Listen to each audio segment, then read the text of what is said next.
9:35. Thank you for tuning in. Nice looking Friday morning. Hope you're doing well. Are you married? Did you say I do? Did you say I do forever and ever and ever? What if there was a term limit to marriage?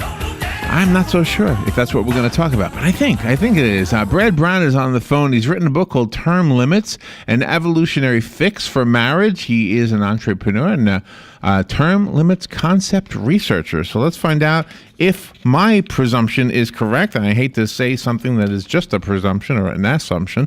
So let's find out from Brad Brown himself. Good morning, Brad. How you doing? Good morning, Larry. I'm doing great. How are you? Good. Where are you? Salt Lake City, Utah right now. Salt Lake City, Utah. All right. Well, thank you for getting up early to be with us. You're out in a different time zone, obviously. So am I assuming right? Is this the idea? You say, I do for 6 months. I do for 6 years. Well, that's a little bit trite. It's not that type of a concept. The concept is actually pretty simple. What each person, the concept is more about communication and having a good experience. So what each person does is you've already found somebody you want to get married. You find out why they want to marry you, and you find out why you want to marry them, and you actually write it down. Then you write up a contract and agree upon it that you're going to give each other those things, and then you set a term to evaluate it. And at the end of that term, you renew, and you re-contact that person at a level that you probably weren't at before, and you have you're going to want to, because if you're getting what you want and they're getting what they want, you'll want to renew and have a good relationship. So the term is set for, let's say, 4 years. At the end of that 4 years, and as you're going through it, you evaluate how well it's working for you and how your needs are being met, and if you're getting the experience that you want. Okay, so after 4 years, can you say, well, that's the end of the contract. Thank you very much. I think I'll move on.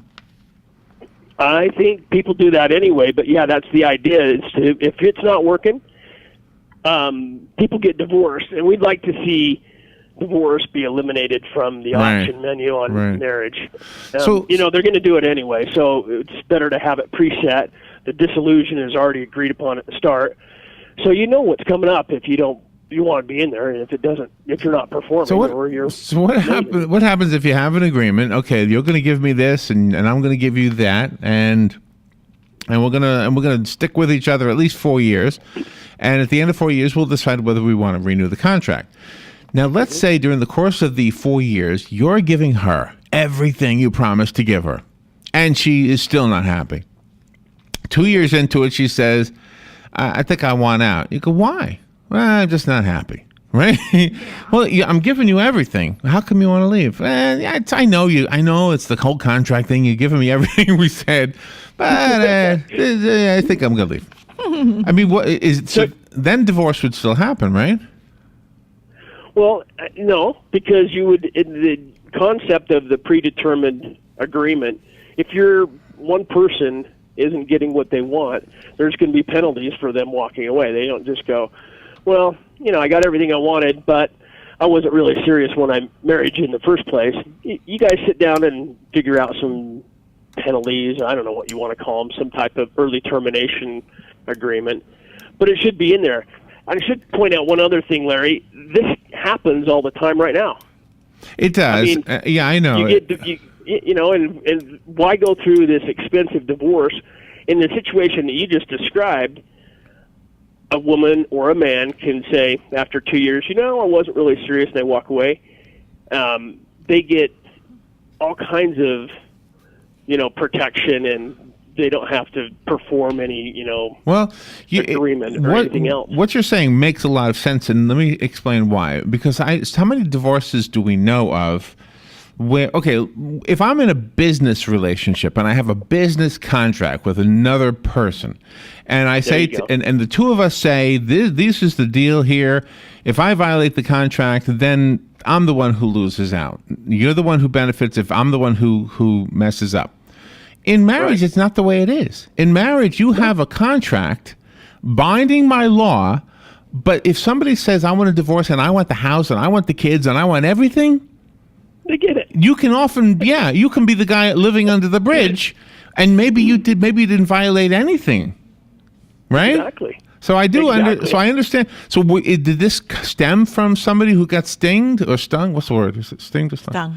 Was it you? Did you get stung? No, actually, I've had 2 marriages, and they actually were good marriages. I'm still really good friends with my exes, and I think if we had had better communication, those would have evolved into a lot longer marriages. I'm actually an advocate of marriage. I think marriage is great. I'd like to find a better way to have a great marriage and a great experience, and the communication part of this concept is really the key. You know, you're sitting down and preemptively speaking to somebody on the lowest, the deepest level. What do you really want to experience? And they tell you back. And if you do those things, both of you should want to renew. Or why would you get married in the first place, Now, how about in the very beginning, before you do the marriage and you're drawing up this contract, should you also talk about children?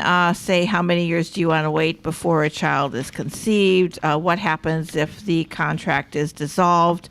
Who gets the children? Who provides what? Shouldn't all of that be outlined also? Absolutely, Robin, and you're absolutely right. I think you should ask every question. If you go to my website, termlimitsmarriage.com, there's a little icon, and you can click on it, called Discovery Tools. So each person can actually sit down, and it'll help highlight the things that are important to them, and those things can then be discussed and written into your contract. Now, there is no difference in ending a contract in a term limits marriage than there would be in a current marriage now. People get divorced with children after a year, after 2 years, and there's no protection there. But in a term limits marriage, you have at least the understanding that, hey, I want to have kids, I want to do this, and it's recognized, and you plan for it, or you at least know about it. On the other side of that, family and child custody laws still apply. So you don't create, or you can't even create, family and child custody negotiations in the term of the really? Okay. of the contract. So you couldn't say, in the event that we have children and we decide to separate after 4 years, you get the boys, I get the girls. You can't say that. Okay. All right. Work. And it doesn't work that way now either. No, it doesn't. So termlimitsmarriage.com is the website. Do the people, do you have anybody doing this already? And what does the law say about this?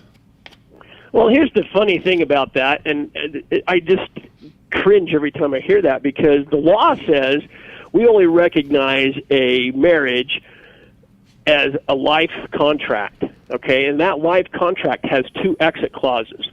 The law has provided you a way to get out of a bad marriage by dying, death, or going through the divorce process. So basically, they've sanctified divorce and made it a multi-billion-dollar industry. It's just ridiculous. That hasn't improved relationships in any way, shape, or form, or stopped people from separating. Can there be a clause in there, because if a couple is married for at least for 10 years or more, and then the divorce happens, when it comes time, say like the woman left the relationship, they were married for 10 years or more, then the divorce happens. When it comes time for that woman to retire, she can legally go down and draw on the ex-husband's Social Security if it's more than hers. Can you put something in that contract prohibiting her to do that? That's what it's all about. Absolutely, that's what it's all about. You would sit down and predefine what the problems are going to be if you separate, what the penalties are, or what the infraction fee would be, or whatever. I know it sounds kind of businesslike and not very romantic, but you know what? Divorce isn't romantic at all, and it's not fair. I think if you predetermine that stuff up front, you're well aware of what's going to happen if you violate your contract. So if the law only says that you have to go the full term, either die or get divorced, I mean, how do you? So you enter into this contract and you're into 3 years, 6 months, and you say, "Oh, thank God it's getting close." Now it's kind of. Do you remember when I'm thinking when I was a kid in school, like the last few weeks of school, it's like, oh man, it was so close to summer vacation, and I would be a little bit lackadaisical about the whole school thing. And I would imagine I'd be the same way in the marriage. I'm not going to be home tonight.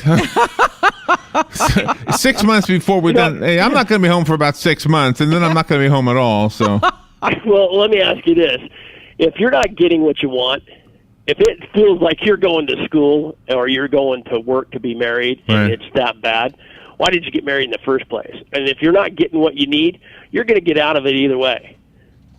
I mean, at least if you had a shot at experiencing everything that you wanted to get out of that relationship and giving back everything that your partner wanted to get out of that relationship, you have a heck of a lot better chance of wanting to renew at the end of that term. I guess so. Just saying.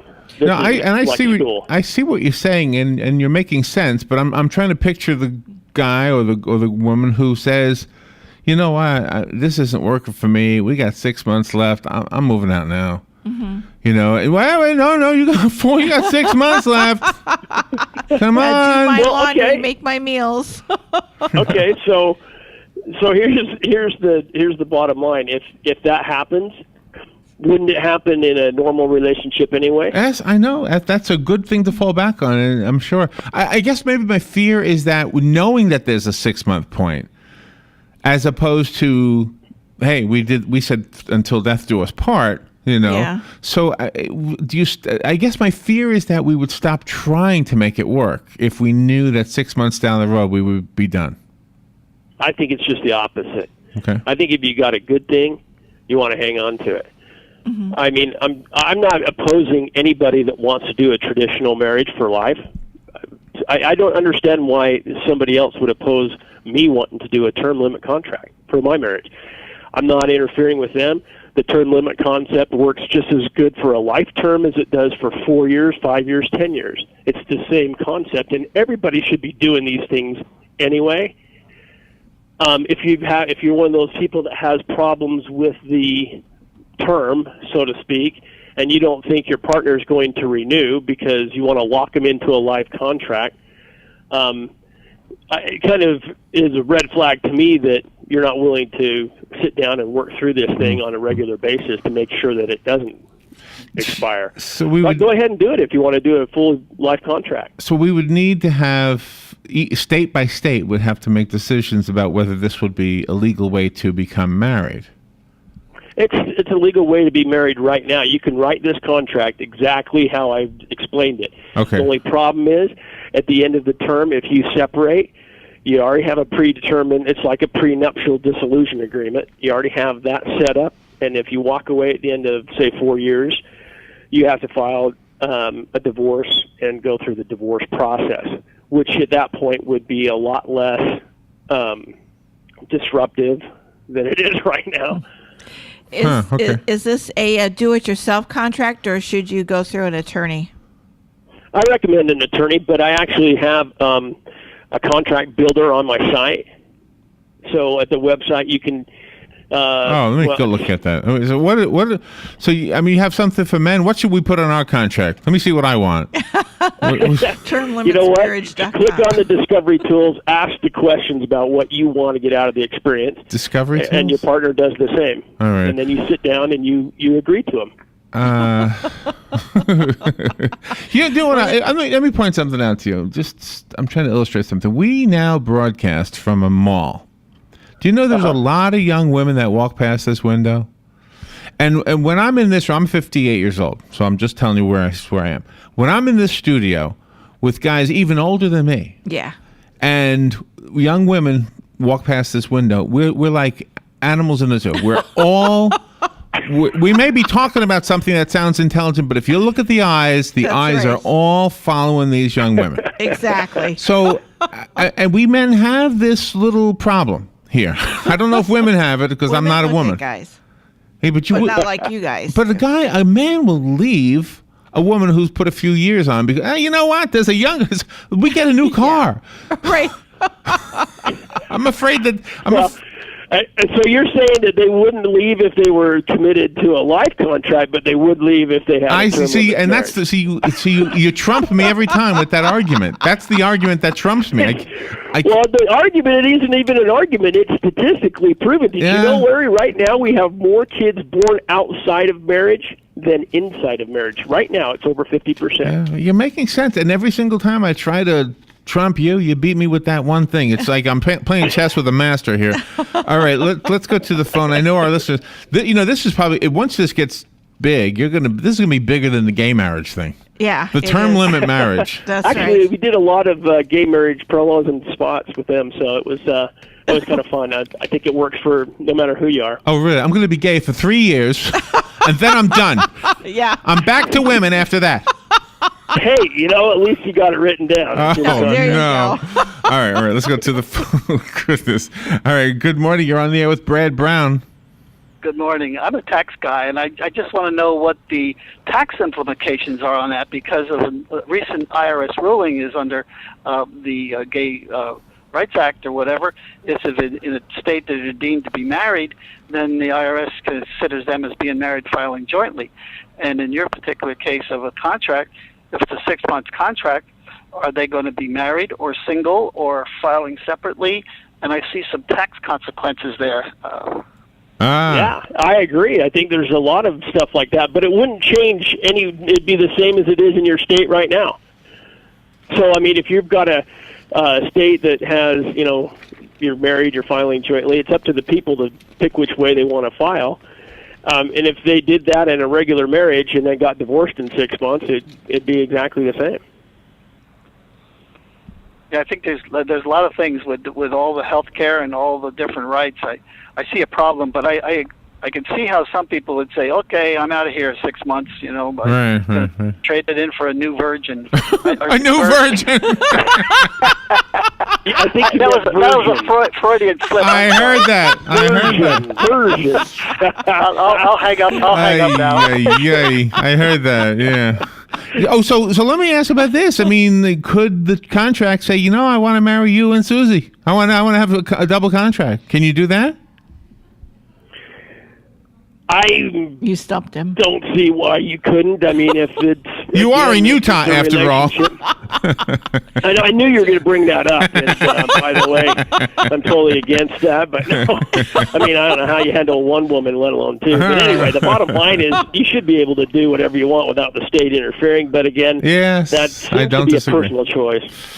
What's the feedback like so far with the idea? And I'm going to group a couple of things so you can answer them all at once. What are the men saying versus the women? What are the rich saying versus the poor? I haven't really done the rich and poor thing, but I have done a lot of feedback from men and women. And who's mostly behind this is the women. I was way surprised to see how many women just love the concept. If you read the book, it's not as trite and businesslike as we are discussing here. It actually helps you understand the concept. Yeah. And it's communication. So, yeah, it's a really good feedback. Actually, real good feedback. I might be able to explain the women liking it. They love weddings. That's right. Yeah, and you get to renew, you get another wedding. Every 4 years, another wedding. Yeah. Another dress, another beautiful cake and the whole thing. That's right. Yeah. But why not celebrate? If you've got a great relationship, why not renew and celebrate and have another shindig? Well, one of the most credible things about your book is, though, that you and your co-author experienced this firsthand, and according to what we spoke to the publicist about, is that this happened to him. He was devastated by it, and then he came and talked it over with you to see if there was a better way to preserve everything, the family and all of that. Exactly. He actually went through a situation where his marriage came apart, and he had done everything, and he was asked to leave his house, had to give up everything, had to fight for, I don't know, it's been over a year now, custody of his kids. Yeah. Just the assets alone was a major battle. So, he didn't do anything wrong and has already spent, $20,000 in attorney fees or something like that, and it's just sad. It's ridiculous to have to go through that. Yeah, because it's you're protecting the guys, because it just seems the women always are applauded when they leave a relationship, and they automatically get Good the for kids. you got rid of that bum. Right, and the and you the got the men house. are left out in the cold, and I hate that. I'm such a strong advocate for you guys. Well, I think it should go both ways. I think it should Right. just be fair. Exactly. The book is called Term Limits, and Rob, I'm glad you pointed out there are two authors to the book. Our guest is one of them, Brad Brown, and Dave Shields is the other author, if I have that information correct. The book... Kind of. what do you mean, kind of? What? Well, actually, Dave is already a published author, and when he came to me and met with me, I had already written this essay 10, 12 years ago. Oh, okay. Gave it to him, and he helped me write the book, but actually I wrote pretty much every one of it. I got it. So it's your brainchild. Yeah. All right. And do you have a term? But he's an experienced author and really helped me put it together. So do you have a contract with him? We're not married, Larry. Brad Brown is our guest. The book is called Term Limits, an evolutionary fix for marriage. I'm curious what ladies have to think. So, Robin, what do you think about this idea? I think that you should just enter into it by trusting each other. I think if there's any doubt where you have to create a contract and be everything nitpicky, that's not a true relationship. So I would just go. You're into actually it. doing a contract, though, Robin. Oh, that's true. Till death do us part. Yeah, you're actually doing a contract. Whether you want to trust in it or whether you want to write down specifically what you want out of it, it's still a contract. Do you know, I've often thought that marriage rules should be different if you're not able and will not be producing children, if that makes sense. I've often thought that a marriage should be more binding for the children's sake. I know you're going to go back to that thing where they're not, though. People will leave each other. But let's say I agree. Let's say two people in a nursing home, they meet. I witnessed this, actually. They're up there in age, they're 70 or 80 or more, and they've fallen in love. And they're giddy just like 17-year-olds are giddy. I remember witnessing this when I worked at a place. And they got married. You remember the wedding we had at the thing? Yeah. I mean, I don't even think they probably had 4 years left on Earth. Right. Let alone with each other. So, I don't know. This is a I revised will say, edition. yeah, that's the early termination clause. That each one of the two rules: death, The early or termination divorce. clause. No, I will say this: my book actually, I think children are the greatest thing in the world, and I think if you want to have kids, you better discuss it, plan on it, try to at least pull it together. And then realize that's an 18-year commitment. So if you're going to make a contract of 18 years, it takes about 18 years to raise a human. If you're going to have kids, your contract should at least be for 18 years, and I say that right in the book. There you go. Well, now Sounds like you've thought it out, that's for sure. Well, the more that I think about it, the more I concur with you, sir, because I think that would be a good idea. Lay everything out on the table verbally with your partner, what to expect, what is going to be happening throughout your life, and then write it down. And then if you want to take that extra step and go to an attorney, go for it, because sometimes people get jaded and they forget about why they're together in the first place. Well, and that's just exactly right, Robin. We should be, our kids are important to us, and they should be growing up in environments that are happy and healthy.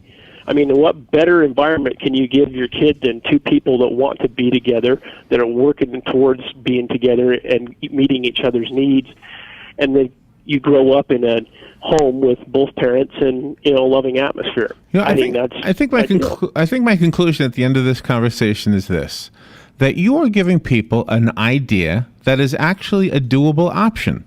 And if this, and it's kind of like one of those freedoms of choice. If you choose to have a death do you part, until death do us part contract, that's good for you. Mm-hmm. But if you say, you know what, I want a 4-year marriage, then you should be able to. I think you've hit on something that should be an option on the table. I agree. There you go. Of course, you wrote the book. All right. But people shouldn't forget about spirituality though, because most marriages are done with a religious ceremony, so people should not dismiss that part at all. And I wrote this in a way that is non-denominational because the concepts are the same, whether you want to include religion or, as you said earlier, Larry, if you're gay and you have alternate lifestyle or whatever, these concepts still hold true. All right. Brad, fascinating, thought-provoking topic, that's for sure. A book again. The book is called Term Limits, An Evolutionary Fix for Marriage. The website is, what is the website again? You just told me. TermLimitsMarriage.com. There it is. The book's in bookstores in Barnes & Noble, and you can get it on Amazon.com. Okay, TermLimitsMarriage.com. Well, thank you so much, Brad. Thank you for being on the air with us today. Thank you, Larry and Robin. We'll take a little break and be right back. You're listening to WOCA News Talk 1370, Ocala's source for what's happening in today's hottest, up-to-date news and topics. The following message is brought to you by the Florida Division of Emergency Management, the Florida Association of Broadcasters, and this radio station. This hurricane season, the most important thing you can do for your family and your business is to develop a hurricane preparedness